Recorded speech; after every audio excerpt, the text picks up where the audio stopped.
Eh, bueno, su familia habían contado que en su niñez Vallejo jugaba misteriosamente a tener hambre. ¿Qué hacía Vallejo? Hurtaba panes del horno y se los llevaba para que se los pueda comer a escondidas. Además también nos cuentan en otra historia de que Vallejo enterraba palos, palotes, los trazaba sobre la tierra. ¿Esto qué significaba? Era un mensaje directo, una carta directa hacia su madre, que quería decirle de que él tenía hambre, ¿no? Él pasaba por hambre. Su familia, aunque se mostraba modesta, era acomodada. El padre había sido gobernador de Santiago. Con gran inocencia, Vallejo quiso coger el sacerdocio, dado como alternativa por ambos padres, pero lamentablemente no se pudo desarrollar. El destino quiso de que él continuara con su gran intelectual de la época, ¿no? Mediante su niñez, aún con aspectos precarios, él pudo cumplir al estudiar. Además, lo convirtió en un hombre con otro pensamiento. Aprendía a valorar mucho y él amaba mucho a su madre. Y eso se ve hoy, es reflejado en sus obras, hasta en sus hermanos.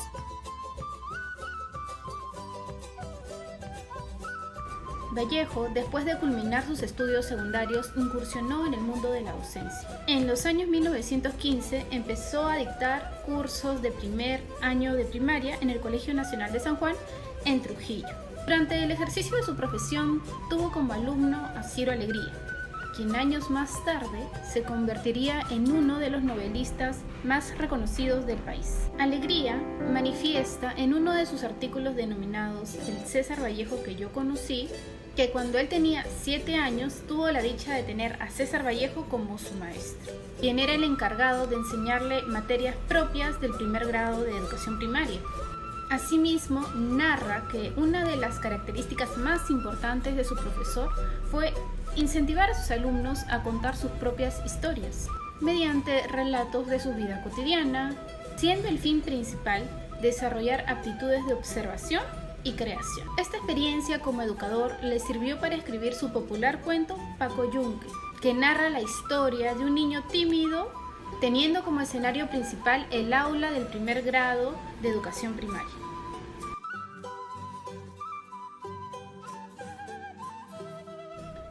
Vallejo es considerado uno de los poetas en lengua española más importantes del siglo XX. Su obra está marcada por su profunda exploración de la experiencia humana, a menudo a través del lente de su muerte y el sufrimiento. Vallejo también fue un escritor comprometido y su poesía a menudo reflejaba sus carencias políticas. La poesía de César Vallejo es el proyecto más radical, riguroso y riesgoso de la poesía moderna en español. En 1918 editó su primer libro con el título Los Heraldos Negros, uno de los más representativos ejemplos del posmodernismo.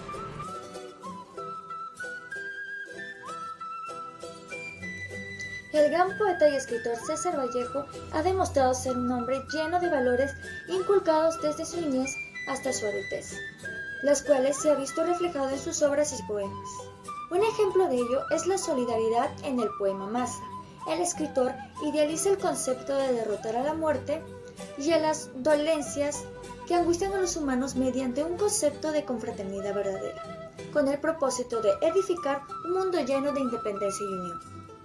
Otro valor es la justicia, en su obra Tungsteno, que al observar las injusticias cometidas hacia los trabajadores de una hacienda, decide escribir esta obra en una voz de protesta. Además, tenemos el valor de la perseverancia, que refleja las ganas de superación aún en carencias económicas que atravesaba a temprana edad. Y por último, el amor, que es el valor más reflejado en su vida durante toda su infancia, porque estuvo rodeado del amor de su madre y hermano, y esto se puede ver plasmado en el escrito de A mi hermano Miguel.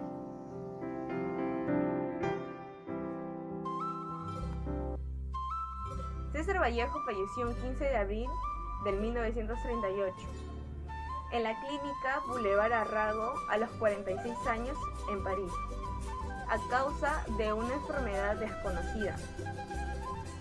Su cuerpo fue sepultado en un nicho que le pertenecía a su esposa, Georgette Vallejo. El 3 de abril de 1970, su viuda trasladó su cuerpo al cementerio Montparnasse, ya que era su deseo. En su epitafio escribió: "He nevado tanto para que duermas".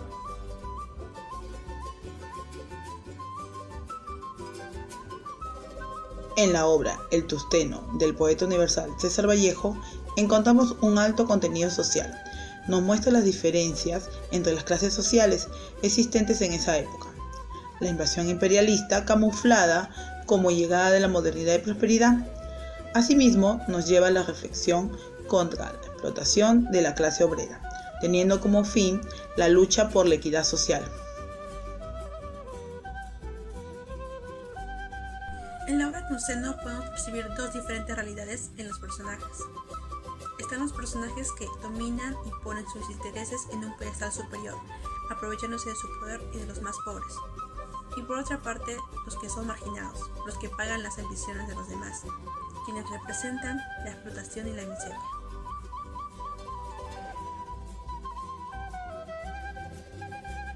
El Tusteno, novela representativa de César Vallejo, fue publicada en Madrid en 1931. La novela representa el caso de los abusos de una empresa minera americana confabulada con el gobierno. Asimismo, la compañía sobreexplota a los trabajadores liquidándoles salarios insuficientes y cometiendo crímenes en nombre del progresismo. Jefa de la empresa norteamericana Mine Society Industrial de Quivilca, situada en el Cusco, una extensa salvajada era llevada a las minas. Siendo Colca la capital de la provincia, la economía aumentó. ¿Quién como los que se van a hacerse ricos en las minas?, decían las musas. Vinieron a Quivilca los gerentes, directores, empleados, Mr. Stalk y Hueras, el cajero Javier Machuca, el ingeniero Baldomero y muchos más. Se asentaron en un lugar donde se encontraba una cabaña, donde pues habitaban indígenas allí. Los mineros hallaron a los Soras como un apoyo, una simple y hermosa benignidad. Los Soras se daban sus granos, sus ganados, y también servicios gratis. Ellos habitaban alrededor de las minas, desconocían el dinero, vivían libres, accesando, tensando las venas y erectando los músculos en acción. José Marino creó una sociedad secreta con el ingeniero Rubio y el agrimensor Benítez. Los hermanos Marino tenían un negocio denominado Marino Hermanos, que consistía en una parte en bazares en Colca y Quivilca, en otra parte en enganche de peones para Meeting Society, la cual les generaba mucha riqueza. Mr. Talk les pide 100 peones más para las minas. Los hermanos piden apoyo al subprefecto y le solicitan 2 gendarmes para ir a traer unos peones prófugos, pues la oficina de New York exige nuestro Tusteno. Los cholos que traeremos se niegan a cumplir su contrato y a salir a Quivilca. Los miembros de la junta llegaron al despacho subprefectal, inician la sesión. En ese momento llegó a la plaza un ruido de caballería. Venían los conscriptos diciendo: traemos 2, su señoría. Isidoro López y Braulio Conchujos. Detrás vinieron gente y familiares rogando lo soltaran. La caminata empezó y el sargento tomó la delantera, luego el gendarme con el otro conscripto, Isidoro a pie y atado a su mula. Sus familiares llegaron, lloraron su partida. Hablando de la situación económica, en la novela nos muestra que es una sociedad entre economía precapitalista y economía capitalista, que se grafica de manera extrema, lo que sucede con los sonoras. Para los sonoras, la existencia consistía en agitarse, obrar, entretenerse y nada más que eso. En esta novela de Vallejo podemos apreciar que se desarrolló un lenguaje coloquial con un lenguaje formal, lo cual en muchas frases están utilizando términos de jerga y términos formales. En cuanto a las figuras literarias, yo pude apreciar un poco de símil y anáfora, lo cual en el anáfora les presento lo siguiente. De la orguilla salía un vocerío confuso, mezclado de risas y gritos y un tufo nauseante. Cucho llamó varias veces, pero al final salió. Seguimos hablando sobre el tusteno.